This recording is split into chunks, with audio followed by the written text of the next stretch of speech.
That's why saya kata tadi bahawa you are going to go through the thesis examination. Okay, so this is a thesis. So at the end of the day, your objective is this. Of course, he has to go through process examination. That means the thesis have to be submitted and sent to the examiners and examine and assess. Then you go through the viva process. Then you do the correction.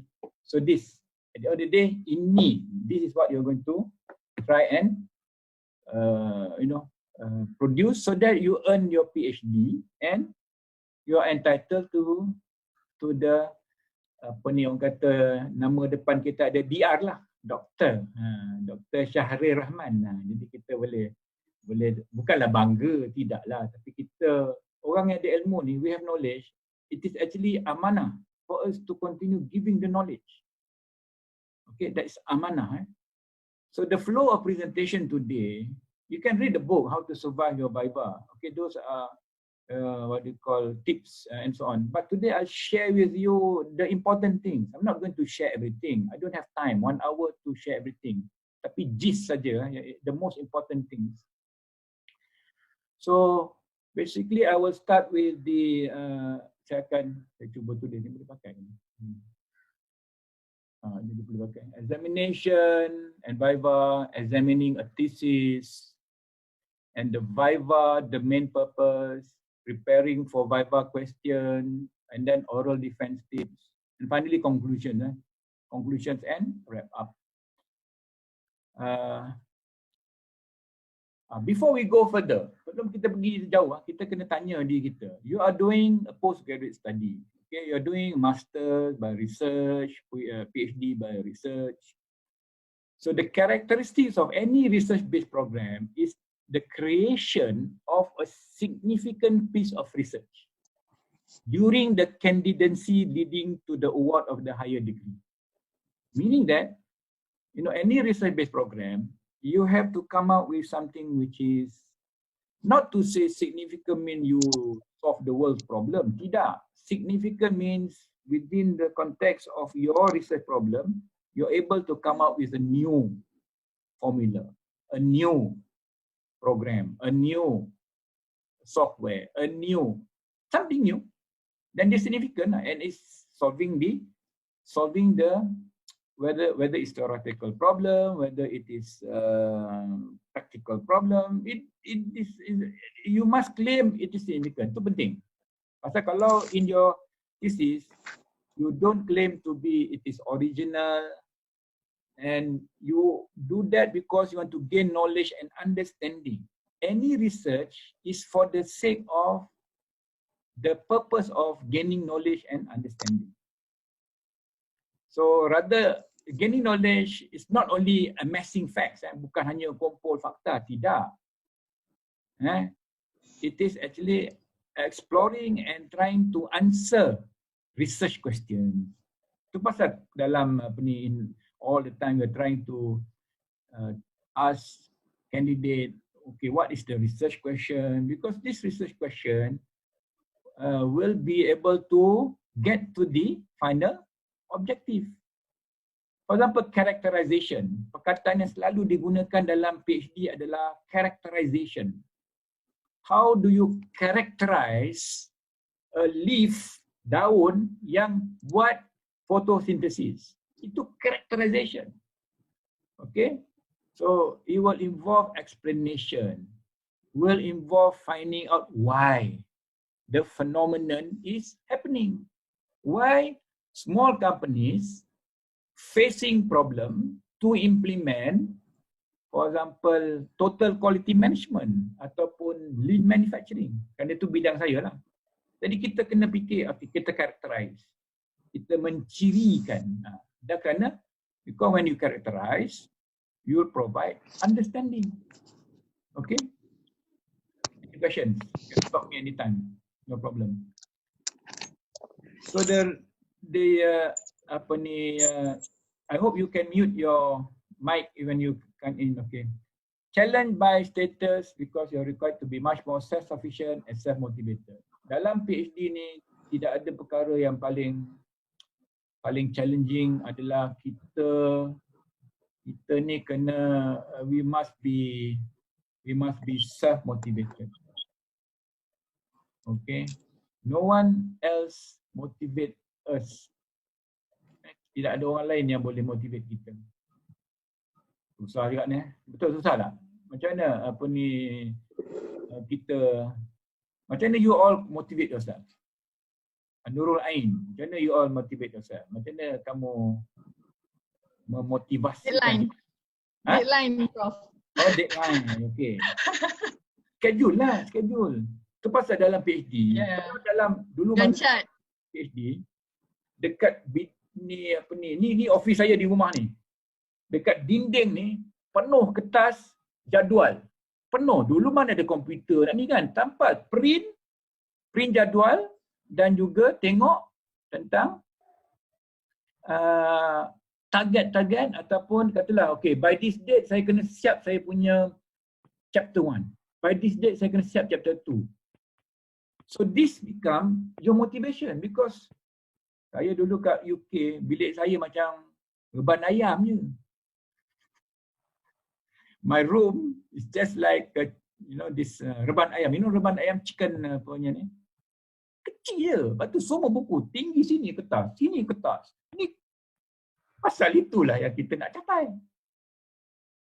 So that is something everyone, you must be self motivated. If you are not self motivated, saya pun tak boleh nak kata apalah. Okay. Are you aware of this? Are you aware of this doctoral degree MQF level? Asme, are you aware of this? Tak apa, kalau tak aware pun cakaplah tak aware, tak apa. Saya bukan nak pukul kamu, tak, saya tak pukul kamu. Jangan risau. Are you aware of this? Tak berani jawab lah. Ada orang lain berani jawab lah. Siapa yang aware of this? Rosdan, are you aware of this?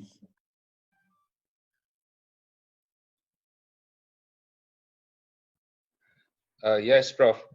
Okay, good. You're aware of this. What about Syahrir? Are you aware of this? No, Prof.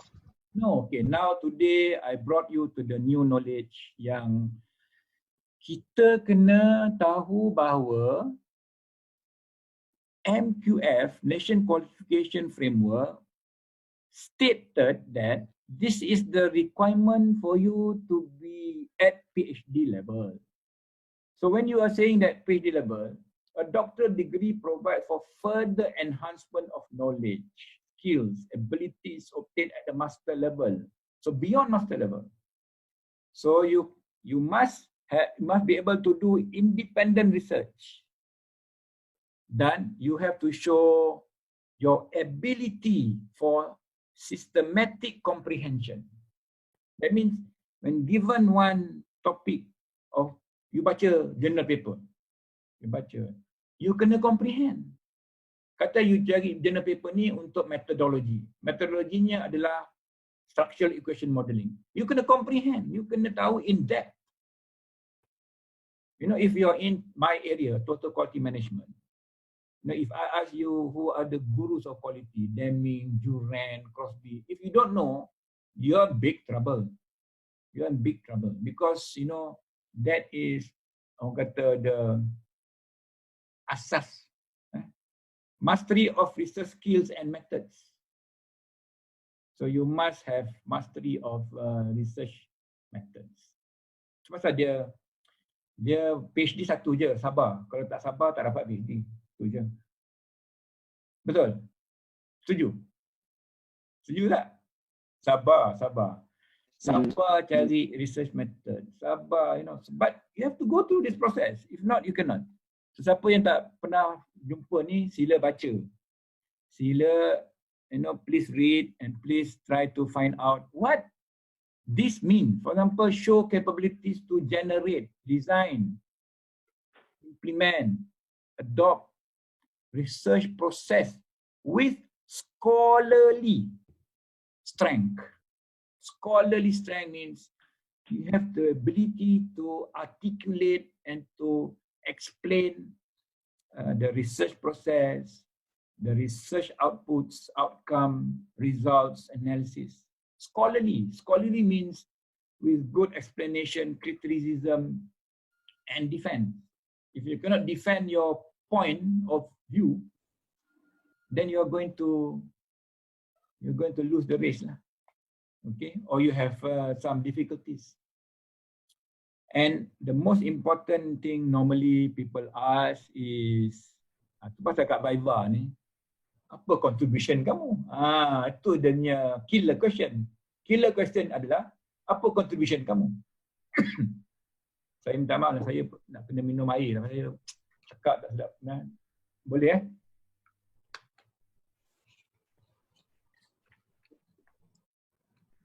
So contribution to the original research that has broadened the boundary of knowledge, okay?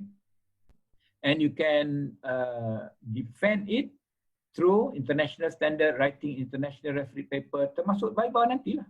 Sebab Viva ni ada tempat di mana kamu, the place in which you defend your theory. It is a place in which you defend your philosophy, your thinking, your ideas. If you cannot defend your ideas, then it's going to be, difficult, because you haven't reached to this level. So saya suka lihat macam ni lah. Kalau saya bagi perbandingan. So ini adalah the body of knowledge for this particular area, organizational excellence and performance. Imagine bulatan ini, the circle represent the body of knowledge, current body of knowledge. So this is the research area that you are focusing on. Hello? Ya. Dan juga aku lah, after lunch lah. Tak dengar ke? After lunch lah. Itulah saya kata tadi, mute, kamu tak nak mute. Ya. Kan aku dah kata tadi dah, aku suruh mute, korang tak nak mute. Please make sure that you mute your, kedap makan lepas lunch kan, ikan nombor ekor lah keluar, tak apa-apa lagi keluar kan. Okay, so this is the... Prof. Yes. Ada satu question. Okay. Okay, contribution to the knowledge. Siapa ni Syukri Okay, saya Syukri, Prof. Tak maaf, Prof. Tengoklah muka sikit, saya tak dapat tengok muka ni, saya tak... Okay. Tengok muka sikit, baru seronok sikit. Apa Syukri? Okay, saya nak tanya pasal contribution to the knowledge ya. Memang problem sampai lagi lah, tapi saya nak compare. Okay, PhD, okay, contribution to the knowledge ada. Tapi engineering doctorate, macam mana nak cari contribution to the knowledge sedangkan we are engineering, we are not contribute to the knowledge. Jadi different ke macam mana pun, ataupun memang ada engineering doctorate ni memang ada contribution to the knowledge, cuma saya tak jumpa ke macam mana. So ada different tak? Kalau engineering doctorate, biasanya we look for contribution to innovation. By the end of the day, the new innovation is also new knowledge. The way that you articulate or you describe your new innovation, because any new innovation will probably become a new knowledge. Betul Syukri? The way that you explain it, the way that you actually claim, because in engineering doctorate, normally we're looking for innovation. So innovation is, it is not new theoretical knowledge. So you have to be careful. Okay? So it is not necessarily new theoretical knowledge, because knowledge can be new practical knowledge. Yes, you see what I mean? The way that kita we phrase, you phrase your description. That means when you write your analysis results, you can relate to new practical knowledge. New knowledge. New knowledge doesn't mean that it is only theoretical. So we have to, because problem dia, kita ingat we think all these things, knowledge must be theoretical. Doesn't mean. There are so many things, you know, that we learn from doing, then that become new knowledge. Understand? The knowledge doesn't reside for, bukan diklaim untuk theoretical saja. Because I beg to differ lah, because knowledge can be practical knowledge. That's why when I'm examiner for engineering doctorate, I look for practical knowledge.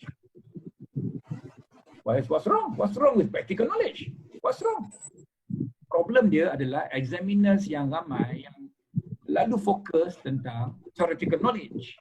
That is the challenge for academics lah tu. Itu masalah academics.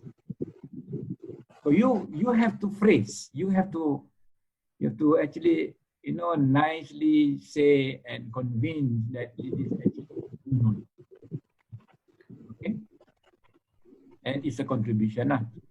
So I'm saying here kan, maknanya dia new knowledge ni macam sekarang lah memang saya purposely tulis ni. Purposely saya tulis new research post-COVID global business framework. Okay? So isn't this something which is actually a practical, and it cannot just become a theoretical knowledge? Betul tak? Kan? This is what we are experiencing today. Contohnya ginilah. Kita sekarang, now we are faced with this online learning. All of us are faced with, you know, having to go through this video conferencing platform to learn. Is it effective? How effective is it? How good is it? I don't know. You also don't know. Betul, Syukri? You also don't know. Yes, agree. So the way forward is for us to study from these so-called actual happenings and come out with a new thing. Macam ni lah, global business framework. It must be coming from what we are experiencing today and documenting it, and then testing it out, and it become new knowledge. Okay. Right. Any questions? Any other things any questions? So I'm just coming back to this research because at the end of the day, you must understand what research is all about. You're extending the boundary of knowledge. Knowledge doesn't reside in the university. It also resides in the industry. New knowledge also exists in many areas and many places.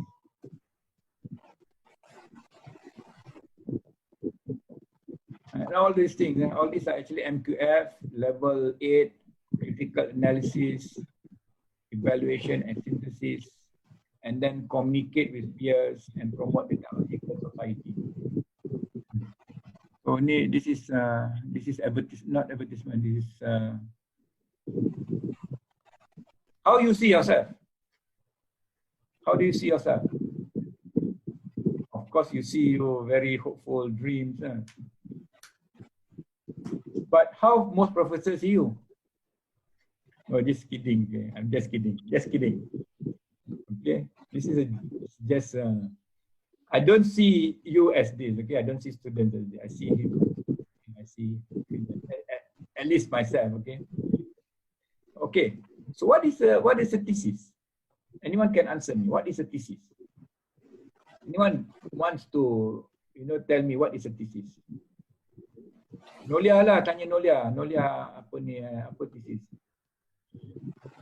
Habis tak submit thesis, kena tahu thesis. Apa thesis? Apa Nolia? Compilations of research work.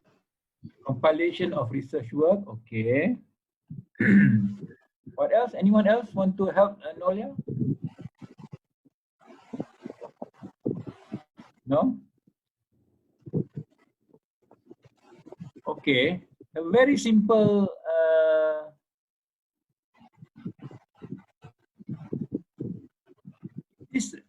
there's two definitions. One is it is a statement or theory put forward to as a premise to be maintained, something that you want to prove, that you are trying to put a stand, okay, which is actually similar to theory, contention, line of argument. Or this is my thesis. That's why the word hypothesis, okay, or postulation. This is the first meaning of thesis. That's why in your thesis that you're having is actually this second definition that you gave just now, which is a long essay or dissertation involving personal research written by a candidate for a university degree, a doctoral thesis, a dissertation, and so on. So it's a piece of writing, or it is a doctoral thesis. But inside this written what do you call work, I have to ask you the question, what is your thesis? It is answering the first definition. Okay. What is your thesis? Okay, let me pick a name. So Suhaila, what is your thesis? Suhaila Harun, what is your thesis? You can tell me what is your thesis? My thesis consists of the compilation that work that have been done, including the readings on theories and also the data collections. What do you intend to prove? What do you intend to prove? What is your central new idea, new theory? Not the people theory. People theory you use for your proving, but what is your theory? What do you want to prove? Okay, I tell you what I wanted to prove when I did my PhD. When I did my PhD, I wanted to prove that small businesses cannot follow large businesses' quality implementation style or quality implementation framework. So I'm saying that this was in 2000, okay, very long time ago. It's already being answered. So at that time, total quality management was implemented by large companies mostly, and the framework was, when they say you implement, you have to follow this style. No, you cannot. Small companies must have their own way of implementing. That was my thesis. So they have their own framework. So I developed a small TQM, total quality management framework for small businesses, and put that into a thesis, which is the written what do you call, compilation. Macam Nola cakap tadi lah, compilation, written compilation of your research methodology, you punya penelitian itu, you punya result, you punya conclusion. Okay, so this you need to understand clearly. What is your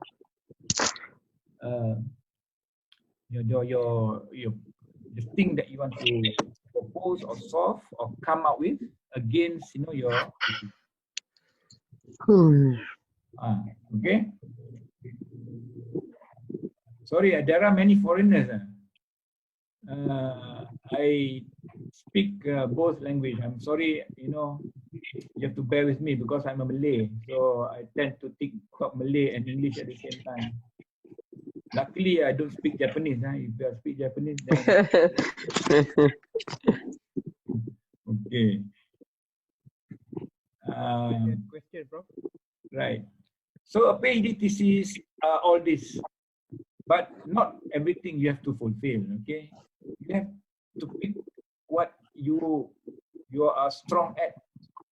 whether you develop new methodology, you know. So you focus lah your own strength and your thesis. You develop new tool, you contradict existing knowledge, you try to prove that other people is wrong, you do experiment to validate theory. So these are all PhD. Okay, it doesn't mean that, of course, you don't have to solve everything. You only solve one area. Okay, don't solve the world problem, you'll die. Okay, right. So that's thesis. I've already given you an idea what thesis is all about, so that you can now we can move forward. Now, having completed the thesis, assume that you have completed and you've done all the work. Now you submit.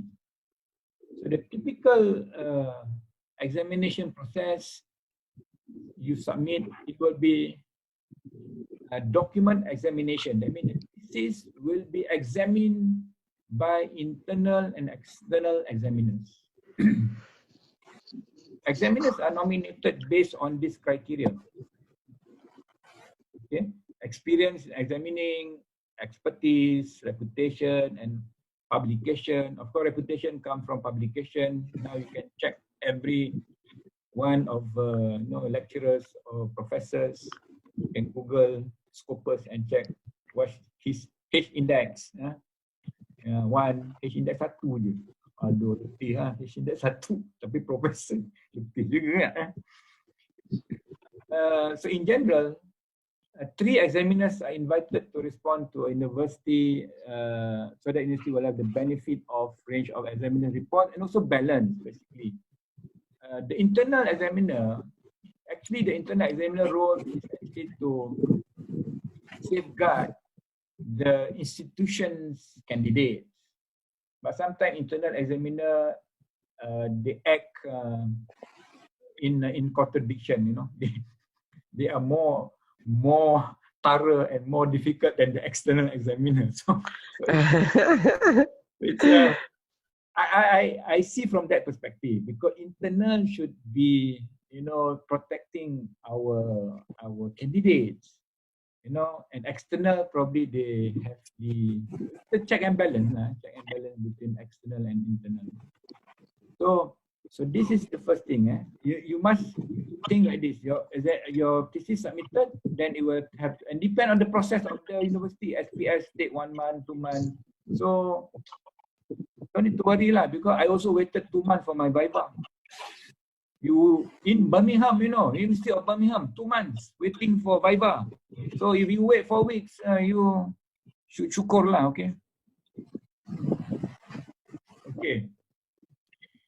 So when examiner receive your thesis, now this is where examination already begins. First impression of the thesis actually counts. I have seen thesis, received a thesis with the first page title thesis wrong spell in one of the words. What is your impression when you get a document? This is so-called PhD thesis. Suddenly, the spelling of leadership, there is no S. What's your impression? Okay, so open up the thesis, abstract, spelling error. Okay, so first impression is, macam kita lah, kita tengok orang kali pertama, tengok orang ni dengan cara dia kan. Mungkin kamu pun ada first impression juga dengan saya kot. Pasal saya ni memang garang sikit lah, itu je. Garang kot lah. Yang orang tak dia senyum je tengok saya garang. Dia kenal saya daripada muda tu. Sampai beranak 3 dah. Anyway, so when you submit your thesis, please make sure that it is like 99.9% perfect. Don't submit a thesis with, reference, wrong reference, no reference. You don't even check your thesis. It is not supervisor. It's not supervisor. It is the responsibility of the candidate. Okay? You cannot say, oh, my supervisor didn't read my thesis. No. It is the responsibility of the candidate to ensure you submit. Okay, never mind. And then the examiners will have an overview of the entire thesis.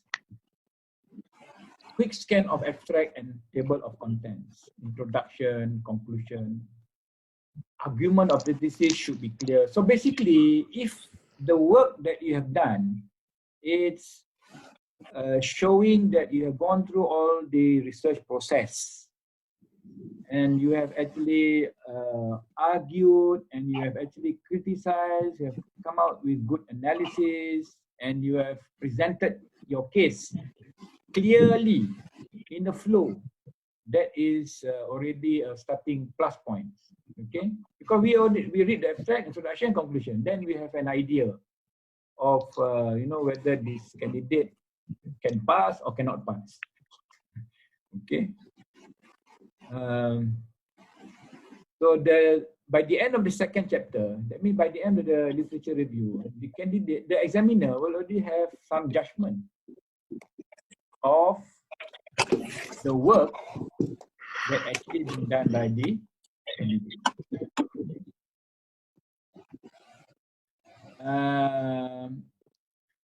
Now, examiners, they are actually seen as a gatekeeping class, or they actually, when we are given the responsibility to examine a PhD, because it's we are responsible to make sure that you deserve to be earning a PhD degree. A PhD degree holder can pass another PhD holder. So imagine if you do not take care of the standards, there will be a flood of low qualities and unqualified PhD holder atau beli lah, beli PhD. Beli PhD. Do you want to buy PhD? Of course not, kan? Okay. So this is examiners may consider examination as a gatekeeping task. Okay, we are trying to make sure you achieve the standards. But at the same time, we want to give some experience to the candidate that this thesis can be further improved. That's why later on in the talk, I will talk about the results, with correction, minor correction, because those are actually developmental. If a candidate pass with minor correction, that is, the examiner has given the opportunity for the candidate to do additional correction work so that it meets the requirement. Okay, so that is developmental. And examiners will make a summative judgment and also provide the developmental experiences in the form of feedback. Examiners will have to write a report. So in the report, you will actually outline, for example, what are the mistakes, what are the things that can be improved, what are the, these are developmental, and you will actually give a summative judgment whether it passes or whether it require additional data collection or additional analysis. Okay, so reports will always consist of summative assessment as well as developmental component in the report. Okay, right? Any questions so far? Any questions? There is anyone putting up on chats? I cannot see because I'm in share slide. Okay. So in summative assessment, the examiner, whether it's internal, whether it's external, will make a judgment whether the thesis have met the standards established by the discipline and the university for the award of the degree. Okay. So whether it is accepting the thesis as is, accept with minor revisions, accept with major revisions, resubmission. Okay. Now, I know maybe some of you will be thinking, what if the examiner internal give major? What if the external give minor? Okay. So that's why we have the Viva Voce. Viva Voce, Viva is later on I will share, so that you will actually balance, or you will have to agree, both parties will have to decide on one final result after Viva. This is before Viva. This is only examining the thesis. So, you know, different examiners have different ideas and different level of what do you call opinion. So that's why we have to listen, and we have to actually get their feedbacks, and then only the Viva session will decide. Will hopefully come to an agreement. Okay. Prof, Yes. is it helpful prior to the Viva voice sessions too? So we as students, we just go through some informations regarding the examiners, their expertise, their sample of thesis, students, and then research. Exactly, it's good. Possible, or no need to do Good. up to that extent? It's good. Okay, I share you my experience. It's good to know who your examiners are, if you have that knowledge, or you've given the knowledge. Because sometimes you have actually used the examiner's work in your thesis. Okay, then when the examiner suddenly read his own work and wrongly interpreted and wrongly quoted, then you're in trouble. I have experienced that. I have experienced candidate. I don't know whether he know whether I was examiner or not, but because TQM area is not really many, right? So he quoted wrongly. I told him I have to correct him. Of course, I didn't. This is just a matter of correction for him to actually be aware that sometimes the way that you interpret may be wrong and it will be corrected. Yeah, Cik Amir. Anything, Nolia? Yes. That you need to. I think it's important. Okay, regardless of who the examiner is, if you've done your work properly and thoroughly, your references and your interpretation, your arguments, if it is correct, then you don't have any issue, no problem. Okay, because you are, for example, you use Taguchi methods. Okay, Taguchi method, not many people, for example, in the country. So you can check whether this guy, he's doing this particular, programming in this area ataupun tidak kan. So you may know, you will able to check. Okay. But that you have to discuss with supervisor as well to think about, or where sometimes the supervisor will decide for himself, the examiners. But it's good to know who are in the field and you check some background. Okay, so I've reached the stage in which okay. So dah faham, okay, so I've already told you thesis. Now the examination